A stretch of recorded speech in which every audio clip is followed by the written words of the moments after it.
ये मैकेनिक नहीं जानता था कि वो उस शहर के सबसे अमीर बाप का वो बेटा है जो पिछले 20 सालों से अपनी ही कंपनी की बिल्डिंग के बगल में कारें रिपेयर कर रहा था। दरअसल उसके टाइकून पिता ने अपने बेटे से अपनी असली पहचान छिपाई थी, क्योंकि उन्हें डर था कि उनका बेटा कहीं उनकी दौलत के बारे में जानकर अय्याश और आवारा न बन जाए। इसलिए उन्होंने बेटे को कभी भी अपनी असलियत नहीं बताई और एक मजदूर के रूप में हमेशा उसके सामने आए। अपने पिता की सच्चाई से अनजान वो आदमी अपने परिवार का पेट पालने के लिए दिन में कई नौकरियां करता था। और एक दिन जब वो काम पर जा रहा होता है तभी एक कार उसे टक्कर मार देती है। वो दर्द से चिल्लाता है और ड्राइवर से कहता है कि उसके मेडिकल खर्च का मुआवजा दे। उसी वक्त कार से एक लंबी और खूबसूरत लड़की बाहर निकलती है जो मल्टीनेशनल कंपनी की सीईओ होती है। और फिर सीईओ बोलती है, 5 लाख काफी हो गया और चाहिए 5 लाख? उस लड़के को लगता है कि वो कोई सपना देख रहा है। फिर वो सीईओ उसे अपनी शर्त बताती है कि उसे स्कूटी की रिपेयर के लिए 20,000 मिलेंगे और अगर उसे बाकी पैसे चाहिए तो उससे शादी करे और उसके बच्चे को बाप का नाम दे। बेटा, मैं आपका पापा नहीं हूँ।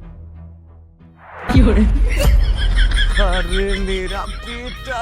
अब सीईओ वापस आने के लिए कार में बैठती है तो देखती है उसकी कार तो पंचर थी, तो अब उसके पास उस लड़के की स्कूटी से ऑफिस जाने के अलावा कोई ऑप्शन नहीं था। सीईओ जब अपने बेटे और नकली पति के साथ ऑफिस जाती है तो वहाँ उसका दोस्त उसे देख लेता है और उसे काफी बुरा लगता है, क्योंकि वो सीईओ से मन ही मन मोहब्बत करता था। और जब उस लड़के को पता चलता है कि स्कूटी से आया वो शख्स सीईओ का पति है तो वो गुस्से से जल भुन जाता है और सीईओ के पति की बेइज्जती करना शुरू कर देता है। एक मैकेनिक महीने का कितना कमाता है तू?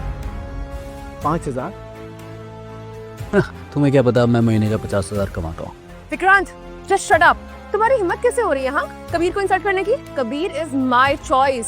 और अगर तुम्हें इतनी प्रॉब्लम हो रही है ना Vikrant, then I suggest you get lost. Isha, I know ये तुम नहीं बोल रही हो, ये मैकेनिक बोल रहा है। और यहाँ तो तुमने सबके सामने कह दिया कि ही इज योर हस्बैंड। कल पार्टी में क्या? The dad's birthday party? तुम्हें सच में लगता है कि कल तुम्हारे पापा की बर्थडे पार्टी पे इस पटीचर को एक्सेप्ट करेंगे लोग? एंड यू मिस्टर पटीचर, कल की पार्टी में अपनी इज्जत की धज्जियां उड़वाने के लिए रेडी रहना। देखो ना, तो मैं फटीचर हूँ, ना ही मुझे किसी बात का डर है। और रही बात कल की, तो मैं तैयार हूँ। एटीट्यूड, अकड़, अपनी अकड़ ना थोड़ी कम कर। और ये तो बिल्कुल मत सोचना कि तू ईशा के पैसों से कल की पार्टी के लिए गिफ्ट ले आएगा। अपने दम पे गिफ्ट लाना पड़ेगा बेटा। क्या? लेकिन क्या हुआ? सारी अकड़ निकल गई? अभी तो तू थोड़ी देर पहले कह रहा था ना कि मैं किसी से नहीं डरता। Then prove it.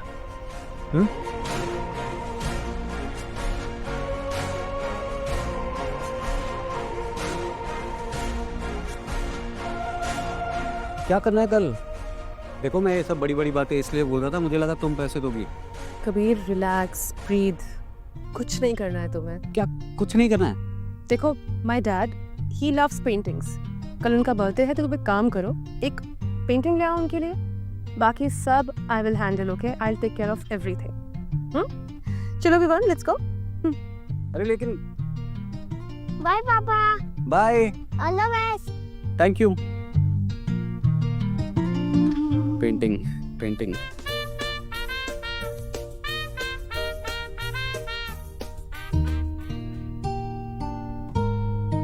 कोई बात नहीं, पेंटिंग ही तो है। चोर बाजार जिंदाबाद।